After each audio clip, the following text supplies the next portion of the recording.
Bueno, cuando me digas arrancamos. Yo por mí arranco y después voy editando. Bueno, Cuando dale. empieza a sonar el PvP, ¿no? De una. Para que También es medio aprovechar para mí una charla.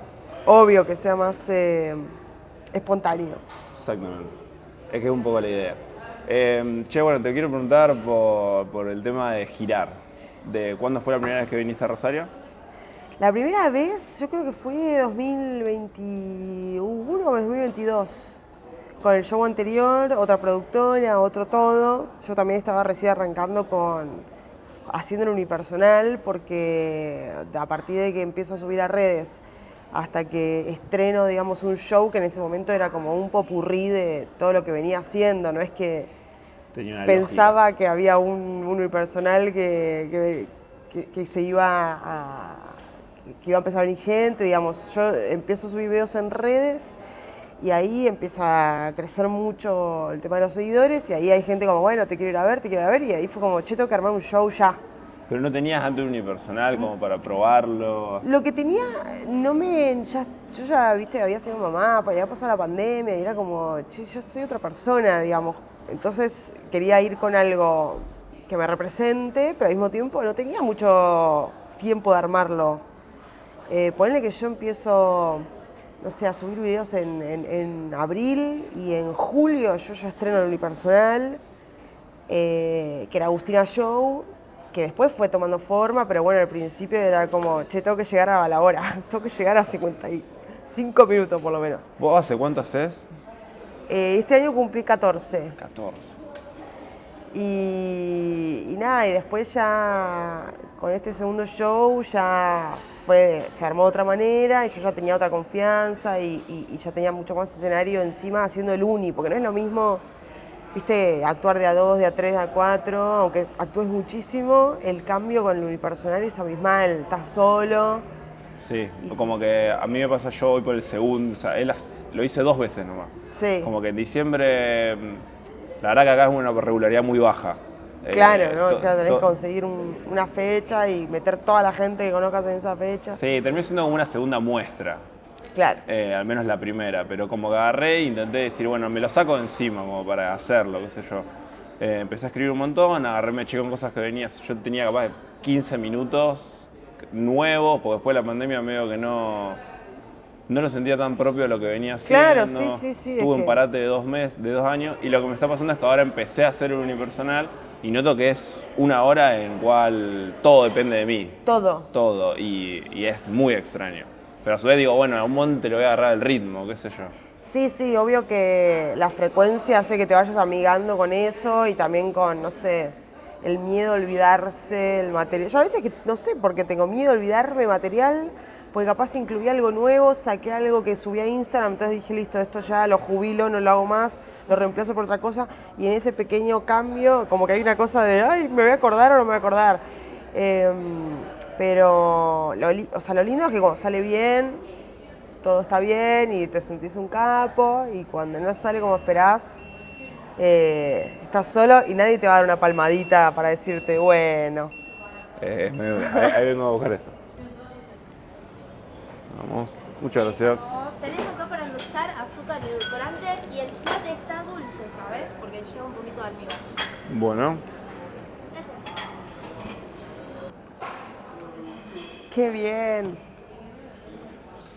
Ahí estamos. Che, y esto de a mí me pasó que estos últimos 2 shows, las 2 veces que hice el unipersonal, sentí un poco esta cuestión de que todo recae en vos. Y también, o sea, si bien siempre yo lidio mucho con la producción, que te quiero preguntar un poco por eso, Sí. Porque, viste, el stand-up es medio autogestivo en gran parte, pero hay un momento en el cual inevitablemente tenés que delegar. Sí, pero hay cosas que, por ejemplo, a mí me pasa que con lo que es el contenido que subo, no puedo delegarlo.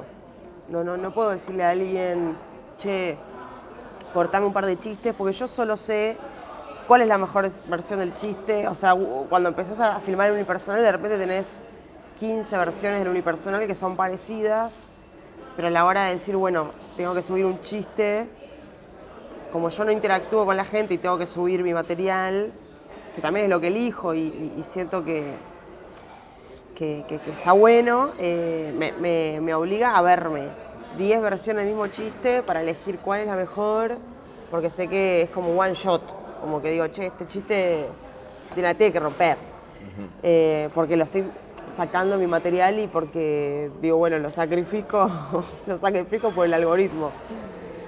Y porque es necesario también el encontrar un equilibrio. Siento que hay un poco ahora el paradigma de los comediantes, mucho manejarse con las redes a nivel de ser entretenido para vender tickets Sí. y hacer un buen show el que le gusta y se preocupa por hacer un buen show.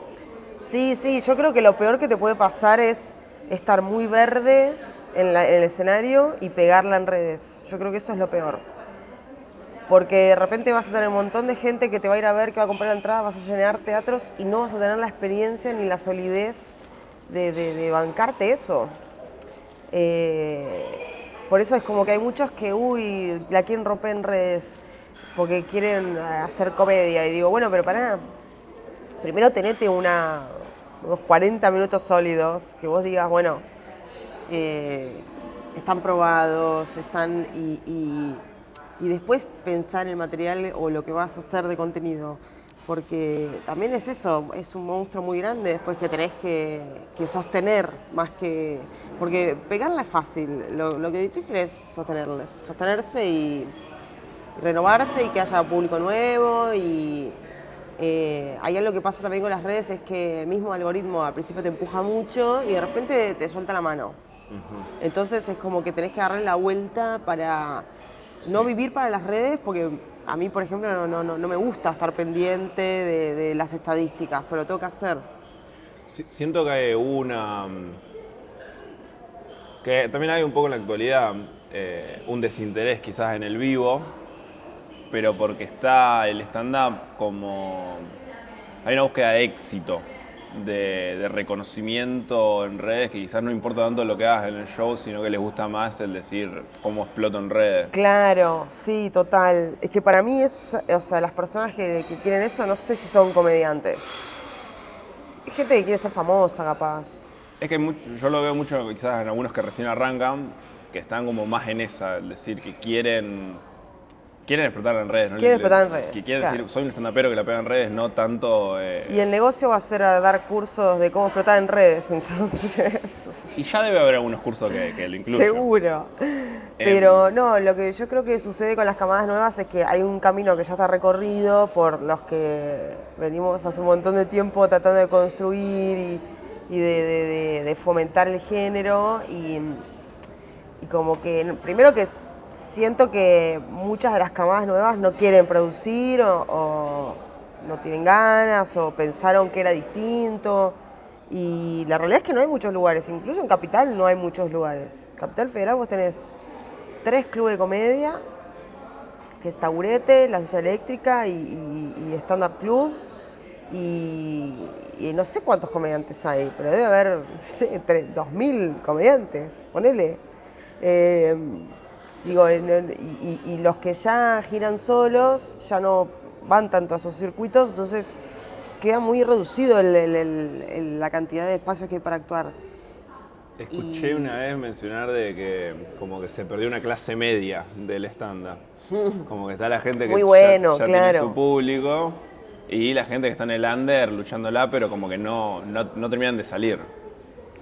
Puede ser, ¿eh? Yo creo que no. Lo que pasó fue que las redes de repente hicieron que mucha gente, primero que lo lindo es cuando ves mucha gente que viene luchándola hace un montón, que de repente se le da y que te pones contento por el otro porque decís, che, yo me acuerdo de ver a este comediante, no sé, a mí me pasó de ver a Upstein,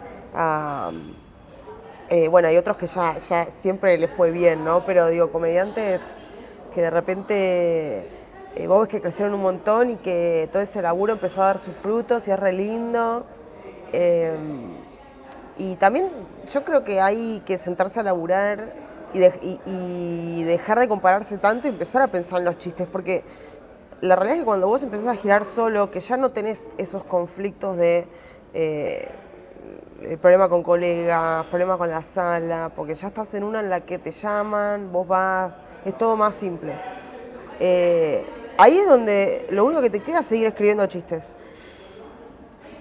Entonces, digo, en el momento que uno está arrancando, que es cuando más está entusiasmado, cuando más está con las ganas de buscar su estilo, digo, ahí es donde más uno tiene que escribir chistes, pero sentarse de verdad a escribir chistes.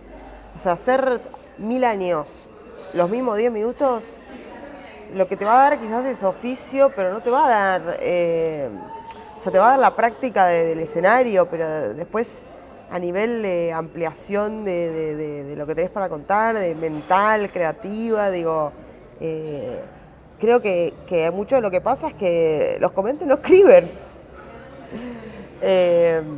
Sí, es como la materia prima también. Y Porque- bueno, y también pasa mucho con algo que creo que hubo un quiebre de las pandemias, de lo que se empezó a mostrar, o sea, de lo que la gente empezó a creer que es el stand-up. Sí. Creo que hay un choque con lo que quizá la generación anterior, pre-pandemia y post-pandemia, literalmente en lo que uno piensa que es el stand-up y lo que el otro piensa que es el stand-up. Porque también, por ejemplo, el crowdwork empezó a recontra funcionar, Sí. a hablar con la gente.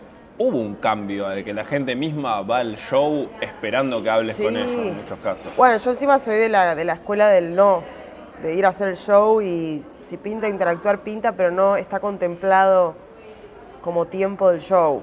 No es que digo, destino 20 minutos de mi show a hablar. Yo creo que como forma de promocionar está buenísima porque no quemas material, porque tenés infinitos recursos, siempre y cuando tengas las herramientas para filmarte y todo, porque también pasa eso, digo, muchos comediantes de los que ya están posicionados tienen un equipo que lo filma, tienen un editor, tienen buenas cámaras, que eso también, parece que no, pero son cosas, viste, que a uno se le va alejando la zanahoria cuando de repente Sí. decís, uy, no tengo dónde actuar, no me viene a ver nadie, no tengo la cámara, como de repente te das cuenta que esa cosa que parece tan simple lleva mucho laburo. ¿Vos te filmás todos los shows? No, de hecho cuando estoy de gira yo giro sola y no, a menos que el lugar tenga el servicio de filmarte y de entregártelo, que la verdad que no me ha pasado nunca, pero ¿Y tampoco audio o audio sí? Como para decir, bueno, tengo No. un registro de qué pasó. no, yo creo que afiné mucho el registro de lo que no hice, lo que tenía que hacer o de si algo me olvidé, lo tengo muy claro, como yo termino un show y yo ya sé exactamente si el tono falló, si ese chiste dije algunas palabras de más que entorpecieron la premisa, digo, ya me pongo muy meticulosa porque a mí me gusta también darme con un látigo Sí. y no disfruto cuando las cosas no me salen como yo quiero. Pero también un poco la autoexigencia. Va, a mí me pasa, yo produjo mucho ciclo y me molestaba ver a unos comediantes cuando no tenían un criterio propio de decir, "Che, esto no entró. Y El también- registro. Claro, el registro. Y encima el registro es fundamental, o sea, más que todo. Yo te diría que es como, no sé, el cuerpo, la voz y el registro. Está dentro de lo necesario para poder hacer esto, porque si no, no se puede mejorar. Eh, y yo digo, quizás los lugares donde no hay tanta frecuencia para actuar, para mí le da eso una oportunidad al comediante de decir, bueno, tengo 2 fechas por mes, yo esas 2 fechas tengo que ir con cosas nuevas, tengo que ir habiendo ensayado a mi manera, pero digo, tengo que ir preparado, no puedo ir, bueno, a ver qué onda, porque tenés esas 2 por mes. Es aprovechar cada momento. Te lo comparo con un ejemplo muy simple, pero digo, yo soy mamá. Yo no tengo muchas horas libres para mí por día. Realmente no las tengo. Las tengo de madrugada, las tengo en horarios donde va el colegio. Entonces, yo sé que esas 3, 4 horas que yo tengo por día las tengo que maximizar y aprovechar al máximo. Yo no puedo estar 2 horas en TikTok porque perdí toda la productividad de ese día.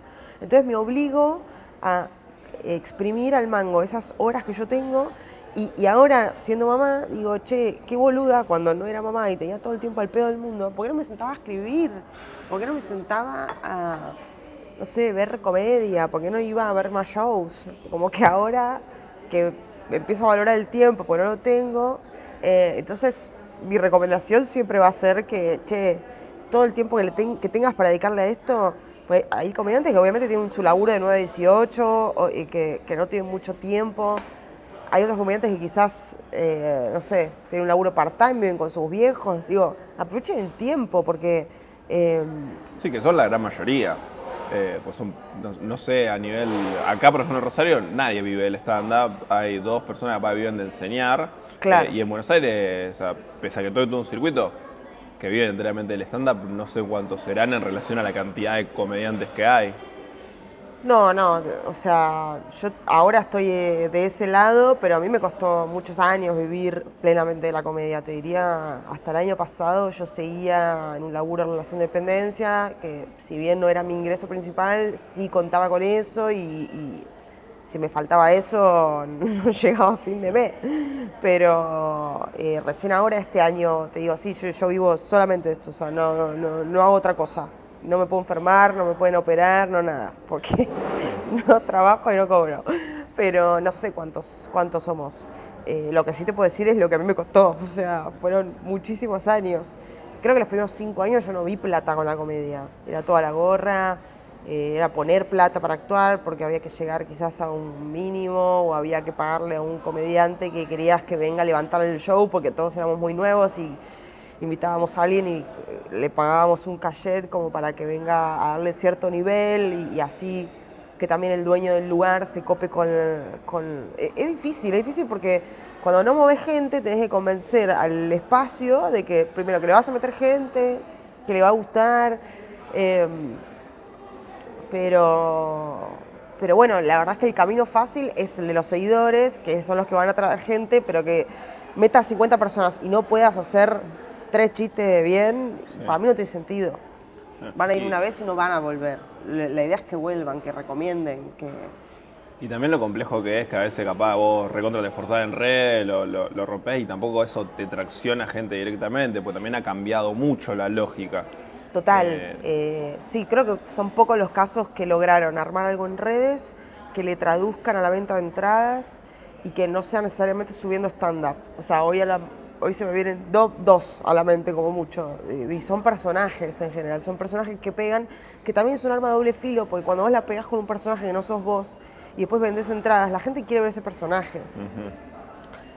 Entonces, yo creo que hoy el crowdwork logra nivelar eso entre, bueno, lo que te vendo es lo que hago y al mismo tiempo no spoileo, no sacrifico todo mi material. Sí, a nivel... equilibrio funciona por todos lados. Sí, bueno, pero también tenés que tener Digo, yo si como espectadora voy a un show que dura 1 hora y media y me clavas 40 minutos de interacción con la gente, yo no sé si como espectadora me la banco, ¿entendés?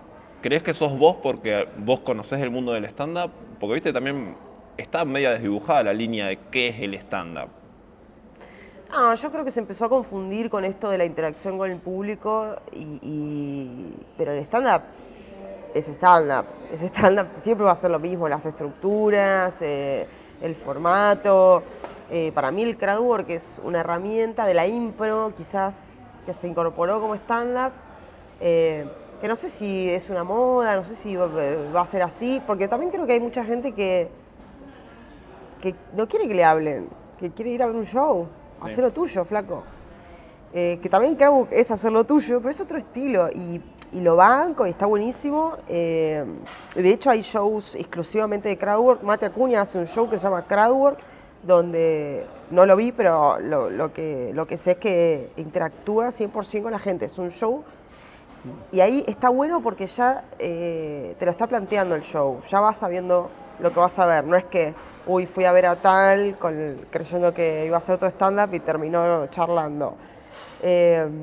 Y para mí, lo que me falta decirte es que tenés que ser muy bueno haciendo eso. Yo no lo hago porque no me considero que es mi fuerte. La improvisación y el ida y vuelta. Sí, a veces salen cosas muy graciosas, pero yo no estoy buscándolo. Si sale, sale. En tus redes, pues bueno, también mencionaste que la venta de ticket empezó a ir muy acompañada del éxito en redes, de subiendo material tuyo. Sí. ¿Crees que tuviste más éxito por subir material que crowdwork?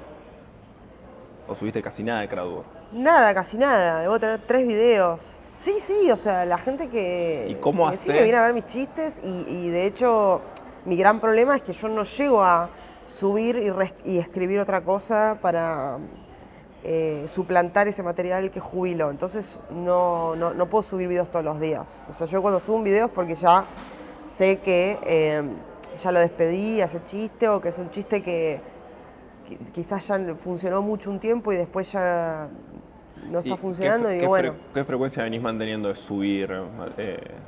A veces subo 2 por semana, pero ¿Hace? sí. No sé cuánto. Mirá, cuando yo empecé a subir videos subía uno por semana o uno cada 10 días. Y eso me funcionaba. Y en un momento el algoritmo me empezó a decir, flaca, Además, no alcanza. Y ahí fue, bueno, voy a tener que sentarme a verme y a marcar qué material ya no.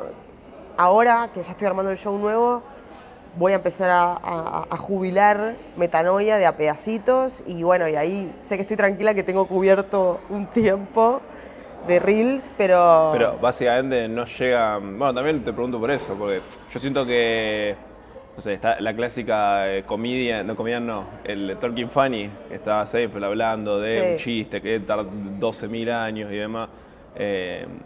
¿Cuál es tu ritmo en decir, a mí me gusta cambiar de material cada tanto, tipo, y no volver a hacerlo nunca? Porque también a mí me ha pasado cuando he hecho chistes que quizás decía, che, ya me reaburrí este chiste, porque me aburrí de hacerlo. Y después lo volví a hacer después de un tiempo y ves cómo funciona, lo eficaz que es ese chiste y por algo tiene tanto tiempo. Y Claro. es como que decís, qué picardía dejarlo ahí. no, ya hay chistes que he subido a internet, que los sigo haciendo, no muchos, pero son chistes que los Sí, banco, que me tampoco lo ven divierten. todo. Qué sé yo. Que no lo ven todos y que también digo, si yo subo reels de 30 segundos y vos venís a mi show que dura 1 hora 10 y hay 5 o 6 chistes que ya los escuchaste, en total escuchaste 3 minutos. O sea, no me parece chanta ni que estoy estafando a nadie porque digo, che, viniste a ver, viste 3 minutos, de 5 minutos de show, ponele, bueno, hay 1 hora 5 que no viste. Con eso trato de negociar y me inmolo por eso. O sea, si alguien me dice, che, hay chiste, ese chiste ya lo escuché, bueno, anda a cagar. La verdad que no hago lo que disfruto. Pero ¿Qué tanto es? Porque también lo que tiene el universo, lo que tiene stand-up en general es que medio vos sos tu propio director, guionista, actor, todo. ¿Qué tanto pones en el resto el decir, bueno, este chiste va, o sea, quizá a mí no me cierra tanto, pero sé que entra, o esta actitud, o esta cosa, como, ¿qué tanto dejás que lo arme el público, qué tanto lo dejás que lo armas vos? no, es como que si yo no lo siento, no sale. No, con eso no me guío, porque también, ¿sabes qué? El otro día me puse a pensar que yo me doy cuenta cuando el show estuvo muy bueno, cuando al técnico le gustó. Al técnico. Para mí, la opinión del técnico es más importante que todo, porque el técnico vio mucho. El técnico vio mucho y hizo muchas obras y cuando te dicen, che, me cagué de risa, para mí, tipo, ya está. Genial. Es una persona a la que yo escucho más que a nadie. Pero, no, volviendo a Como esto. parámetro. Para mí es re parámetro. Para mí es re parámetro y además tener del lado del técnico es clave, porque un Sí. técnico con el que se te pone de culo y no sé, no le va a poner la misma onda para mí. Pero Y tema, me mencionaste un poco el antes y después de ser mamá. sí, Y un poco te quería preguntar por la disciplina del comediante, que es algo que en general no hay tanto en un comediante, porque no, para mí tiene que haber, te juro que no. siento que a veces se come un poco el personaje, la cuestión de rockstar, de me subo al escenario, sobre todo esto, ahora que encima hay crowdwork que habla con la gente y todo lo es más improvisado. Sí. Hay mucho de comerse la peli, no tanto de decir esto que hablabas antes, sentarse y escribir chistes, lo que hay que hacer. Sí, total.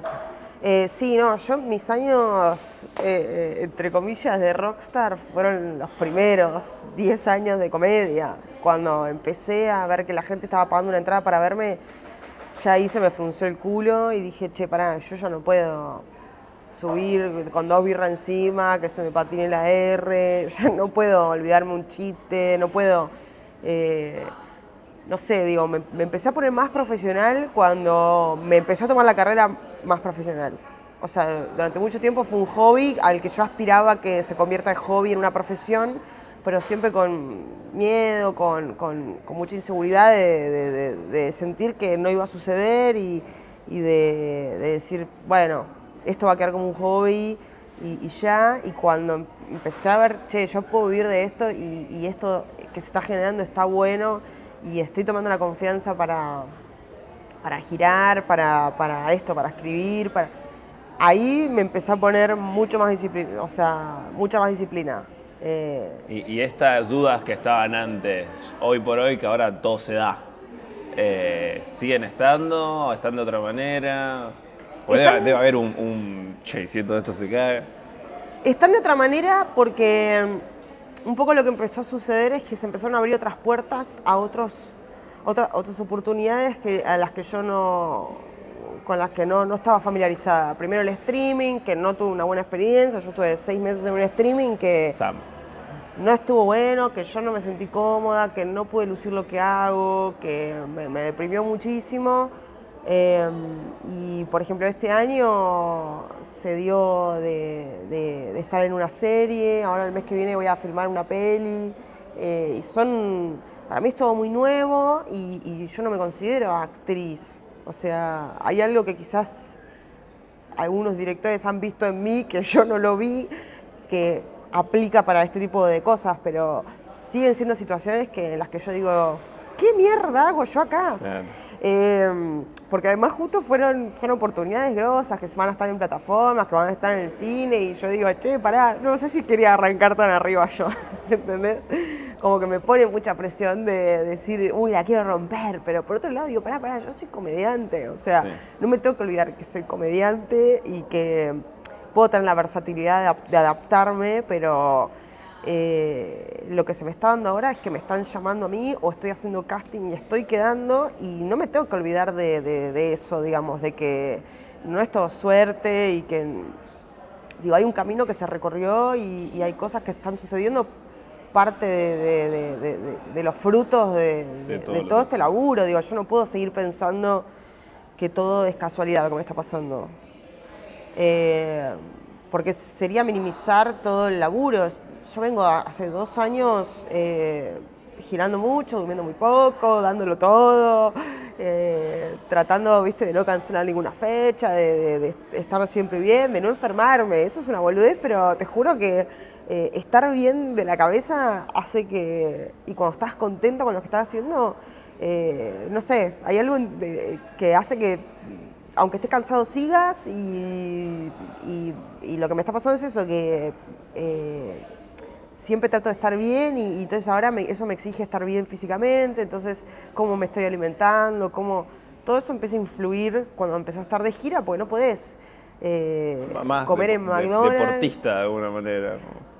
Y yo tengo 36 años, entonces yo ya no puedo, como a los 20 cuando actuábamos re en pedo a la 1 de la mañana y comíamos pizza y como que yo digo ahora, che, pará, tengo una gira de 4 días en las que voy a estar tomándome 3 bondi, 2 vuelos, durmiendo promedio 5 horas por día.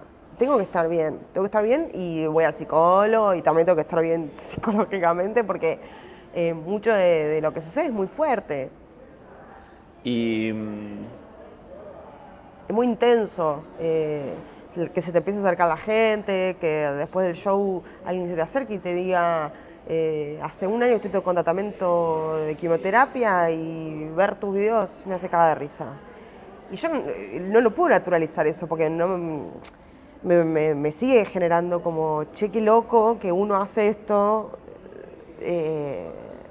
Nada, sin pensar en la dimensión, y hay gente que ve tus videos o ve lo que vos haces y eso le saca una sonrisa y es una bocha. Sí. ¿Y no te pasa de capaz esto de bueno, siento que en un momento inevitablemente la gente lo empieza a apropiar algo de que uno hace para sí? Y esta misma cuestión de la autoexigencia de uno, a mí me pasa rara vez bajo el show diciendo, no, estuvo todo excelente. Claro. Bajo más diciendo, esto no entró, esto podría modificarlo de esta manera. O sea, me lleva todo un proceso de minutos, o a veces horas, o de, bueno, depende de la dimensión del tiempo, de decir, bueno, ok, genial, vamos a seguir con el otro. Y me pasó muchas veces de bajar y yo estar tipo la concha de la lora, todo salió mal. Y el otro lado, al contrario, como el che era un re bueno, re genial, todo lo demás. Y en un Es que uno es el enemigo de uno mismo. Es muy difícil disfrutar, ¿viste? Pero hay No, que mirando. también tener esa parte de decir, che, pará, o sea, soy un humano, puedo tener mejores días, malos días, no somos robots. Por suerte los robots no nos van a poder reemplazar, por lo menos de acá a varios años. Todavía el chat GPT genera chistes de mierda, así que eso nos Muchos da una comediantes ventaja. también, ese es el problema. Sí, pero bueno. Sí, yo creo que es lo que decíamos, el registro es clave para saber lo que uno no está haciendo como quiere. Pero no sé, yo encima justo soy re autoexigente y me re castigo, entonces como que mucho consejo no te puedo dar, pero sí decirte como, mirá, esto no tiene que ser un sufrimiento, porque al fin y al cabo uno lo elige y uno entrega y uno da lo mejor que puede dar en el momento que está atravesando. Hay comediantes que, no sé, se mueren sus perros, sus familiares y tienen show y lo tienen que ir a hacer.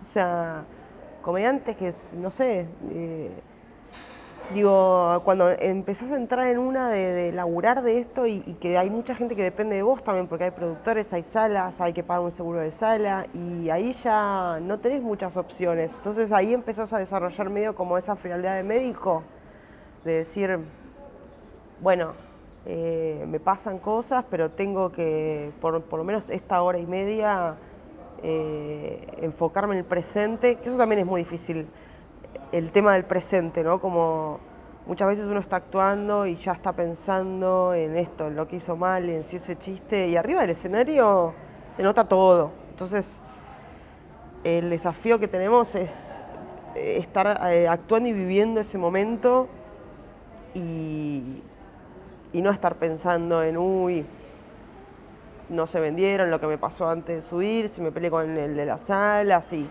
Es un desafío muy grande, pero yo creo que hay que aprender un poco a separar las emociones de esto, porque es un servicio también.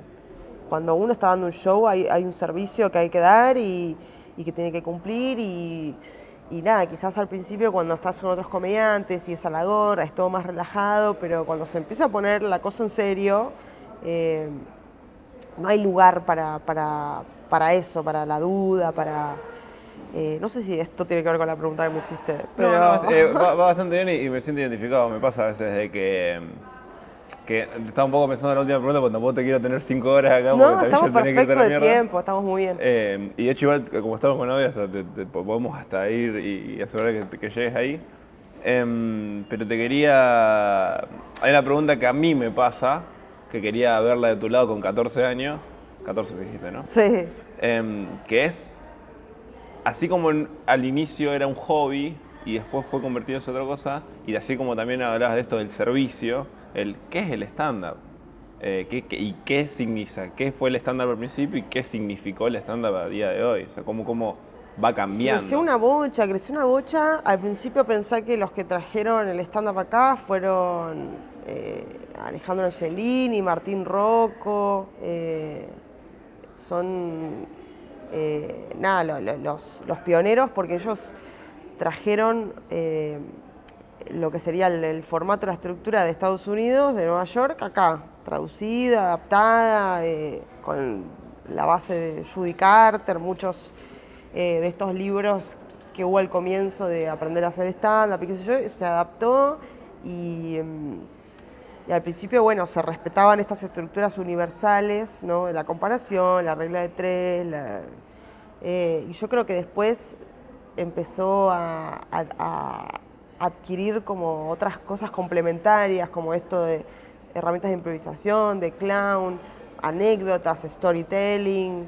De hecho, bueno, en Capital hay un ciclo de storytelling que está buenísimo, donde no es stand-up, es contar historias, generar esas emociones y aprender a contar historias, que después si lo comparás con el stand-up hay muchas cosas en común, pero Me parece que se amplió en el sentido de que se empezaron a heredar cositas y a traer cositas de otros lados, que mezcladas con el estilo propio y el humor argentino, empezaron a dar como resultado rutinas muy piolas. Yo creo que el stand-up en Argentina tiene un nivel muy grosso en comparación de Latinoamérica en general. Me parece que estamos, primero por la acidez, la ironía, el sarcasmo de nuestro humor, por la creatividad sobre todo. Vos pensás que pasa algo en el país y automáticamente tenés 800 memes.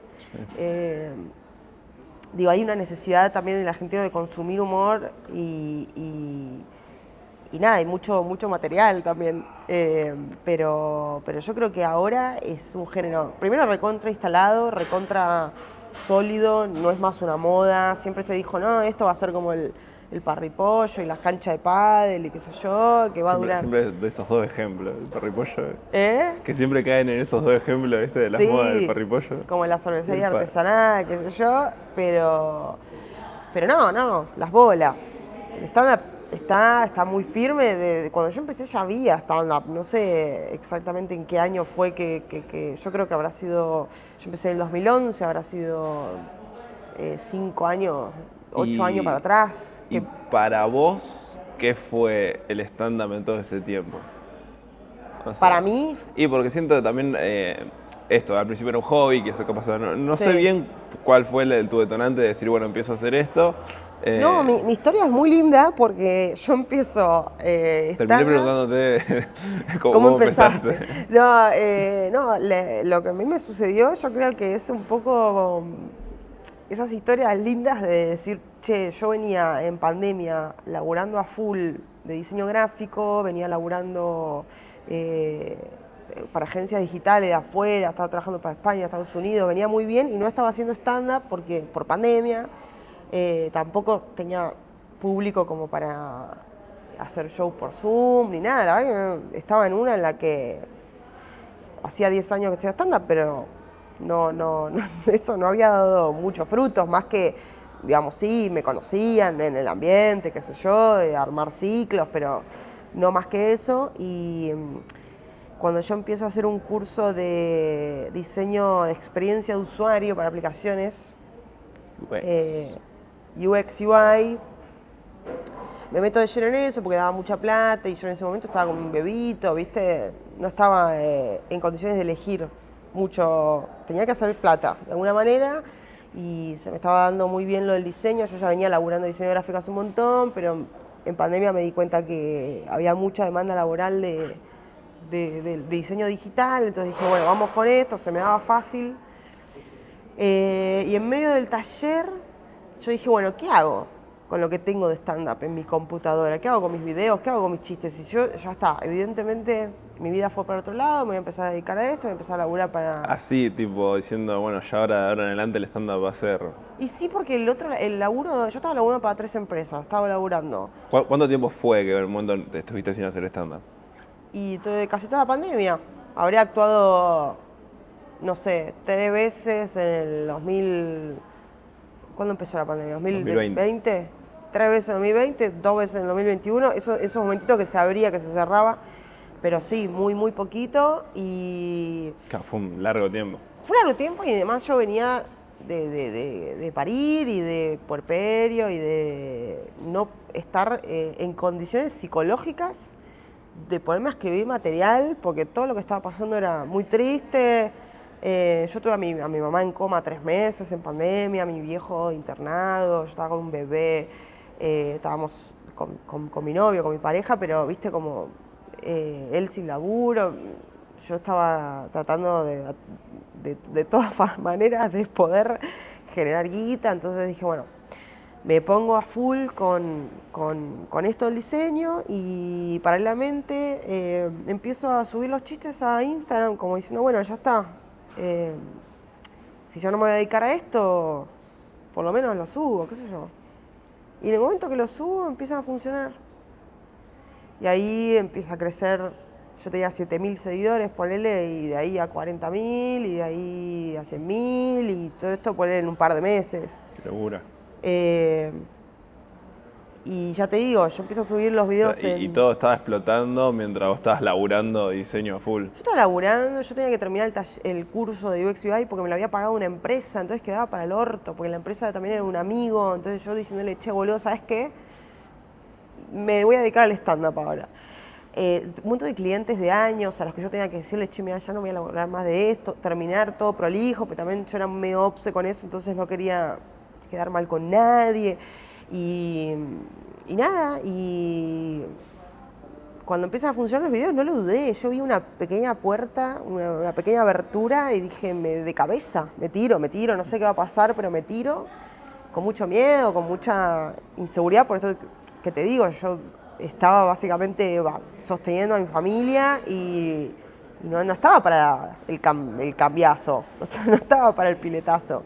Pero por otro lado estaba laburando 12 horas por día en la computadora, no estaba disfrutando de mi maternidad, pero estaba todo el día laburando y yo decía, che, si esto me va a dar la posibilidad de laburar menos y estar más tiempo con mi hijo, yo no lo puedo desaprovechar. Y desde ahí que no paré. Esto fue 2021. Pese a que sea moneda extranjera, laburo más estable, Toda la mierda. toda la mierda. Toda la mierda y obviamente que eso, que fue una transición, no fue un día para el otro, habrán sido un par de meses en los que también en un momento era, yo tenía un cliente de Estados Unidos que sus horarios eran los de Estados Unidos, otro de España, entonces yo tenía una reunión a las 6, 7 de la mañana, después a las 10 tenía otra, después lo de Argentina y constantemente yo tenía mails, calls, notificaciones de Slack, gente pidiéndome cosas y era insostenible, o sea, era insostenible mentalmente. Y también dos contrastes, pues también uno está todo el día en la compu hablando por mail y otra hablando con la gente, demás. O sea, esos son... Claro, fue una etapa oscura, te digo, porque yo estaba estaba full laburar y no estaba disfrutando nada y estaba... Entonces cuando vi la posibilidad de arriesgarme y decir, che, capaz mi vida cambia y yo lo dejo pasar por un par de dólares por mes que me pagaban en Estados Unidos, digo, no, ya fue. Y ahí empecé a subir con más periodicidad y ahí estuvo buenísimo porque cuando colegas que quizás había perdido un poco el rastro, porque también cuando sos mamá más la pandemia, no actuás, la gente piensa que ya dejaste. Hay algo ahí del ambiente que un poco, si no estás, no se acuerdan, pero no es que te olvidaron, es que en la vorágine, qué sé yo, la vida sigue, hay gente que va, que deja 2 años, que vuelve, siempre están esos altibajos, pero siempre igual cuando uno vuelve tiene lugar, eso es lindo, no es que vuelves y sos un desconocido que tenga que arrancar de cero.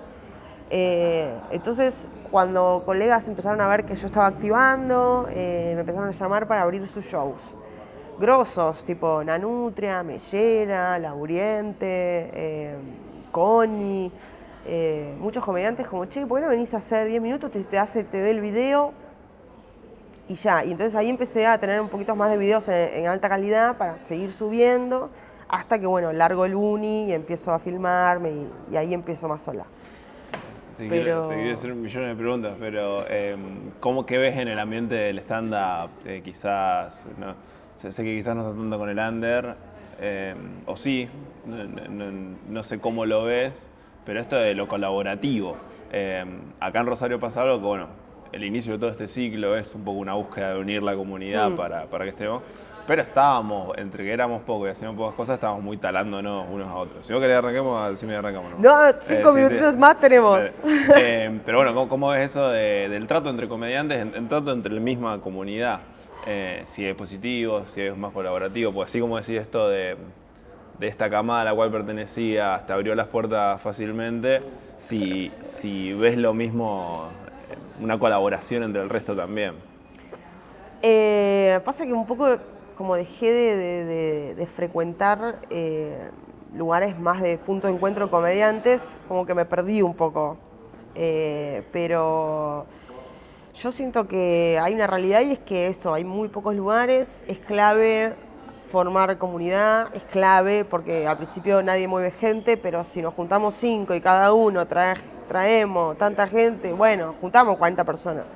Entonces es fundamental, sí siempre va a haber gente con ego, siempre va a haber gente que quiere monopolizar y es un garrón, porque la idea de esto es expandirse y yo creo que el desafío que también tienen los comediantes como los de Rosario es no escribir material solo de Rosario, sino empezar a decir, bueno, quiero escribir un material que si yo voy a Buenos Aires va a funcionar, que si me voy a Uruguay va a funcionar, que empezar a pensar en algo más federal, cosa de que después si te pinta ir un fin de no sé, a Buenos Aires, bueno, incluso acá igual tenés un montón de lugares, Rafaela, en Santa Fe, hay lugares que se hace stand-up y que yo creo que si van 3 o 4 con una propuesta, les van a abrir las puertas. Ahora estamos un poco en ese plan, es así.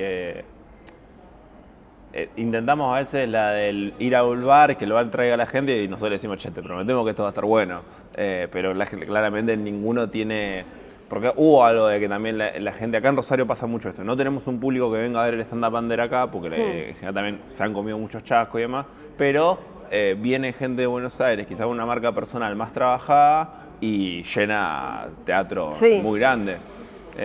Digo, si esto te pasa a decir, che, ve el teatro de 1000 personas y decís, che, loco, bueno, son... Claro, ¿por qué no vienen 10? 40 con que me presten 40 para que... sí, obvio.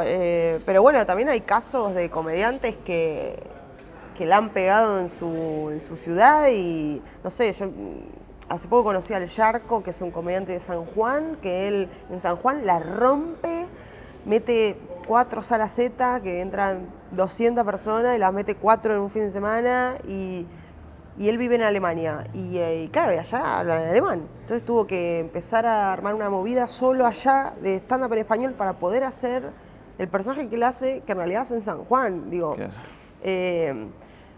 como yo creo que las barreras se las pone uno, porque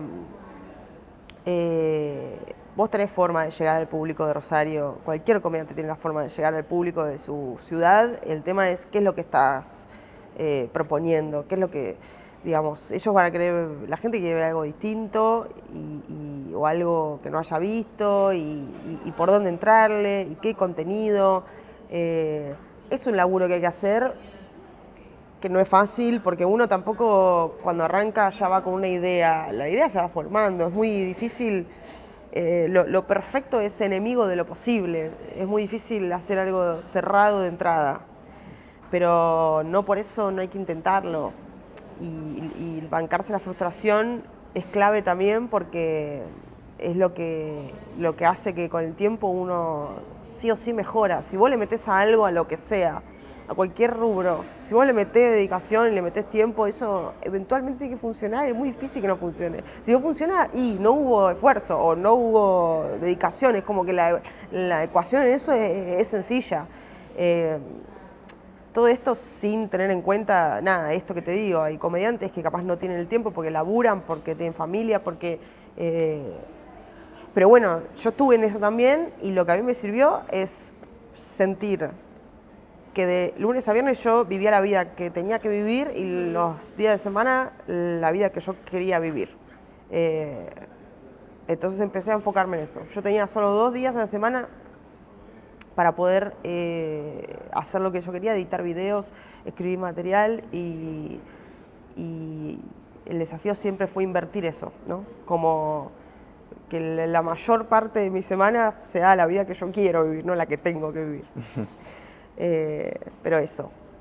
No te robo más tiempo. Ya estamos, me tengo que tomar el micro ahora, pero nada, me encantó la charla.